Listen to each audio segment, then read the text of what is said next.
What I really love about the song is the guitar riff that happens during the verses. It's got some really cool indie style voicings. So I'll show you that. I'm going to solo this track and also this steel string guitar track here as well. On top of that, if we select the clean guitar that's panned to the center, it sounds like this.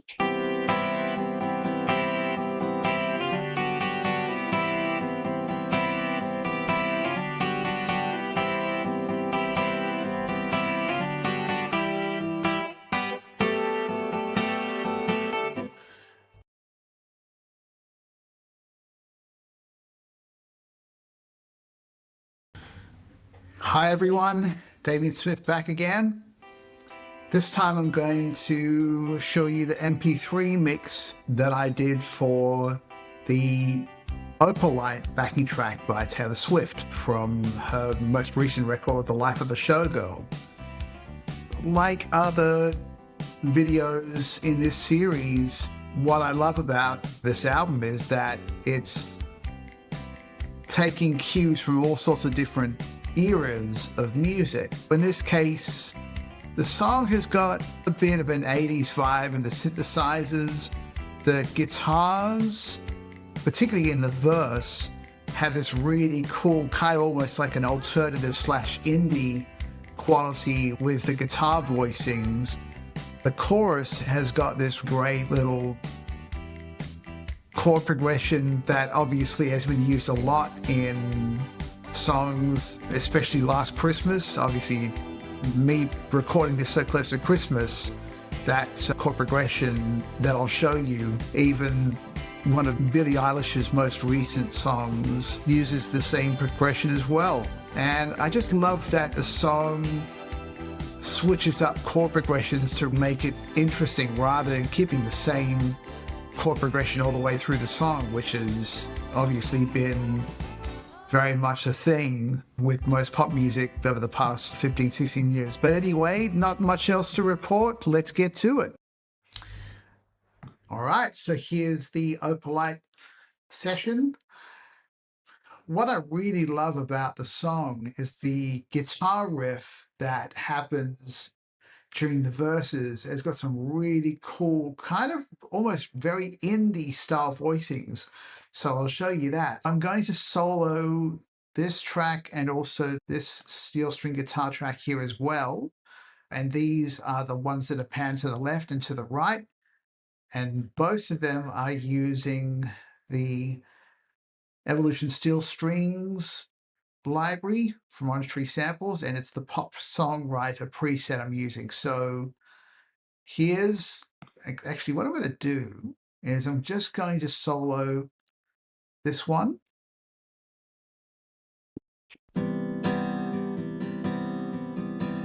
So the left pan guitar is doing a lower voicing, and then the right pan guitar is doing a higher voicing.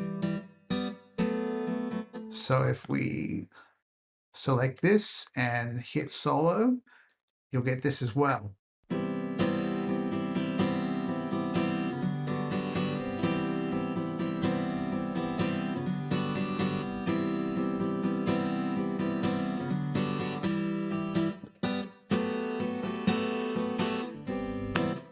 Then on top of that, if we select the clean guitar that's panned to the center, that's also doing the same thing too. And I'm using the Evolution Stratocaster library from Outré samples, and it's Sparkly Ballad I'm using. So if I solo this, and this, just make sure that they're soloed. Yep, so if we play them all together, it sounds like this.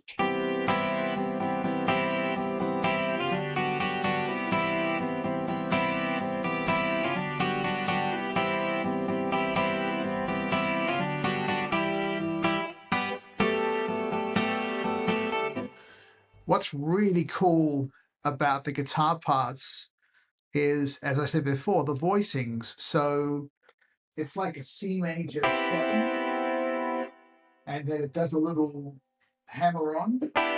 Hold on. And it goes to like a B minor over a D bass. Then it goes back to the C major 7, and it does that same thing for the next 4 bars. And then the turnaround's got this little cool thing like a, so it's kind of like if you did it more simply with just block triads, that's what that basically is. It's kind of a E minor, G major, D major in first inversion, or D major over an F sharp bass. But because of these indie type voicings, it sounds like this, or whatever the voicing is. So that's really cool.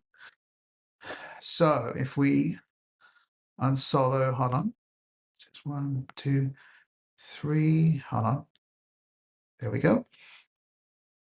So now I'm actually going to show you the bass and drums together, because I've got these set up in a track stack, because in the second verse, if you know the original version of Opalite, there's a filter that happens for the first 8 bars. So for the bass, I'm using the good old Rickenbacker palm muted bass, which I've used quite a lot in backing tracks and even session work.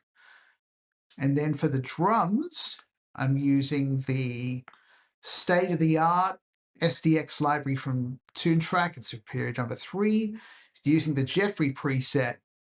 And this is what it sounds like just by itself. I'll just play some of the drums.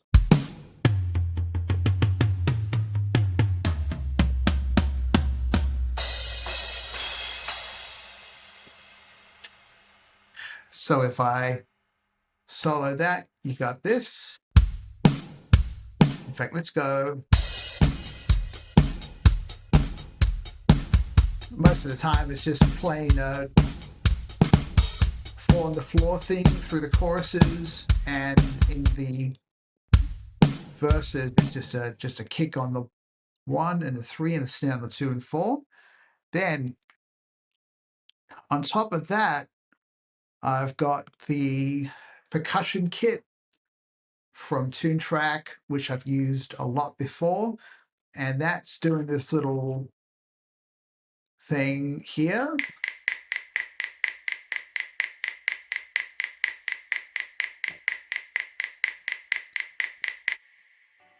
There was an unusual sound in the original track that I wasn't sure exactly what it was, but I thought it kind of works with the castanets in the GM drum map. So I changed this to the clave in this percussion kit.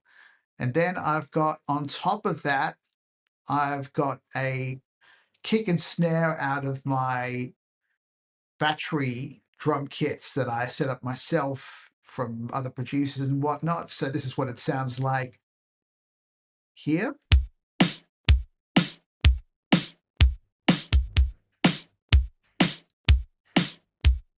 Nice snare with a nice bit of emphasis on the highs. If we solo all these 4 tracks together,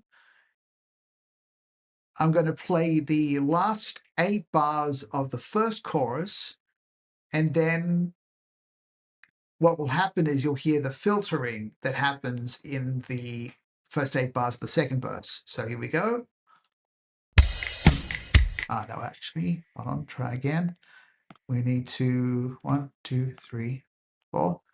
We need to solo, then 1, 2, 3, 4. There we go. Right.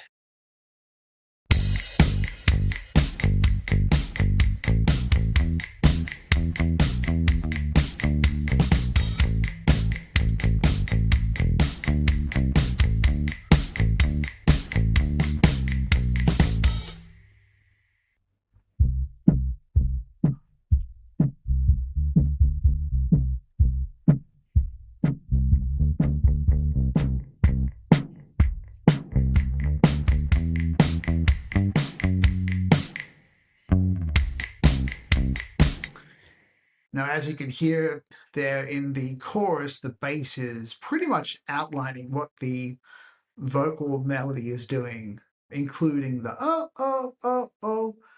And if you're a Gen Xer like myself, or even an 80s baby who grew up loving the Dirty Dancing soundtrack, I think you'll pick up a little through line to a classic 60s song called Be My Baby by the Ronettes, which was popularized again in the 80s because of the Dirty Dancing soundtrack. And that song too has the oh, oh, oh, oh at the end of the chorus. So now we've got the choir R's, and they're doing certain little parts where there's R's and O's, and they're doing the O's at the end of the chorus like this.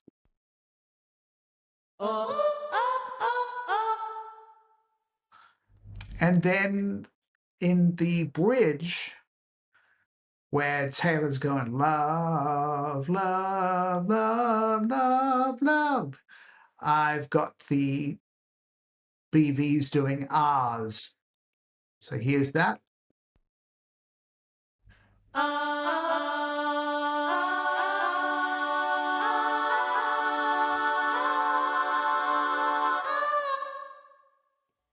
Okay, so we got all that. Now with the clean guitars, I've already showed you the center guitar part. So for the left hand guitar, I'm using the Evolution Strawberry library with the 88 preset. And then the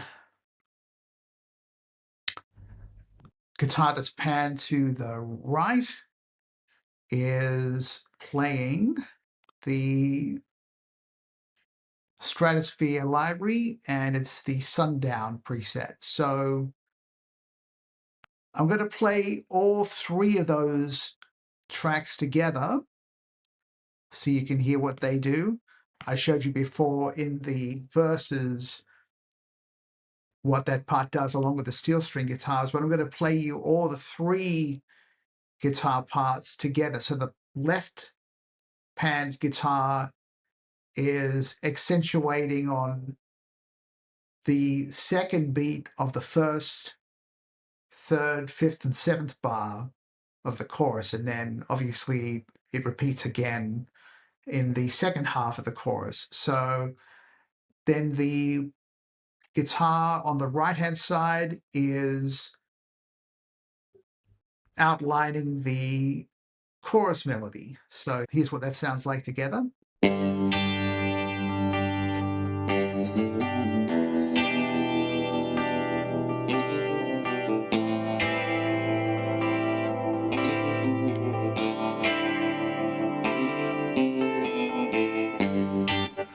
That's basically what's going on there. Now we've got all the synth stuff. So Synth Brass 1, that's obviously what I used in the GM MIDI file, but for this I'm using the Omnisphere 3 plugin, which I use all the time. This is the Roland Synth Brass Round. So that is used prominently in the chorus.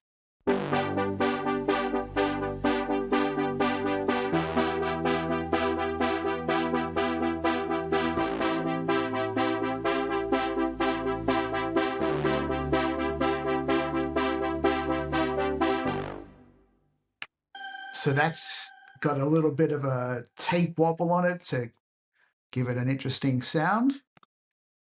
Then the Synth Strings 1, I'm using the ES2 plugin, which is one of Logic's stock synthesizer plugins, which has been around ever since Logic was on the Mac, and it's been pretty much a staple. Vintage Synth Strings is what I'm using for the preset here. And this is what it sounds like. This gets used in the chorus as well.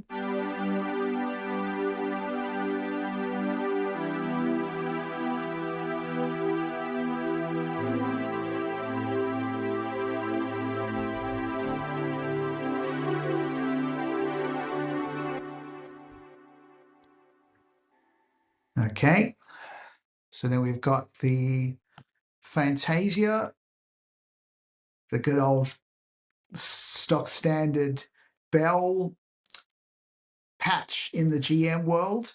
For this, I'm using Omnisphere again, and I'm using the Digi-Fair Maiden. So here's what that sounds like. That gets used in the chorus as well.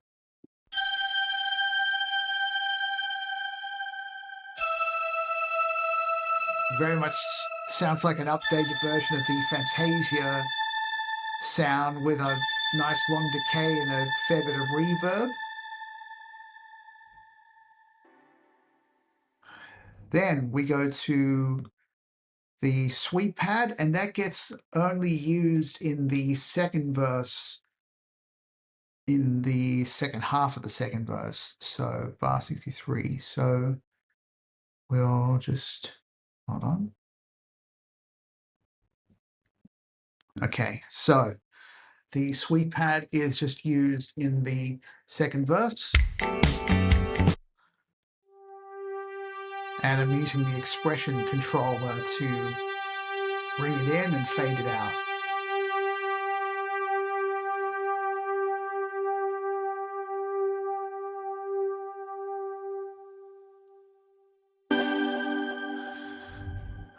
Then the next thing is the strings, and I'm just using the stock sounds that was loaded up when I first loaded the MIDI file into Logic. There's very rare occasions where I will use the stock sound, but if it sounds good right off the bat, I might as well use it. So I'm just using the string ensemble patch in the sampler plugin in Logic. And it sounds fine for what I needed it for, obviously, because strings aren't really the focal point of the song. This is absolutely fine. I would normally use the Session Strings Pro 2 plugin or the Symphony String Ensemble plugin, depending on what the song is calling for. This comes in on the bridge.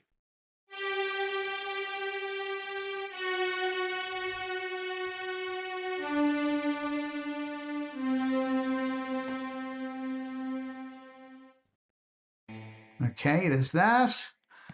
And last but not least, we've got the Polysynth. And I'm using Omnisphere again.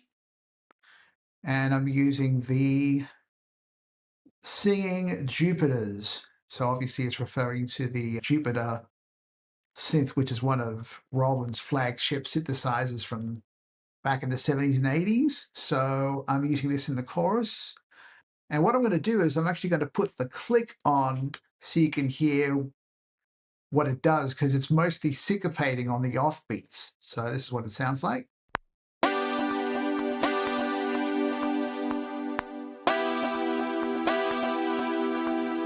One, two, three, four, and 2, 3, 4. 1, 2, 3, 4, and 2, 3, 4. Okay, so that is the Opalite session. Had a lot of fun making this track, and I hope it does well on Hit Tracks. So please buy the MP3 backing track or the MIDI file from Hit Tracks. Please leave a comment and a like, and please subscribe to this channel. And I will see you on the next go round.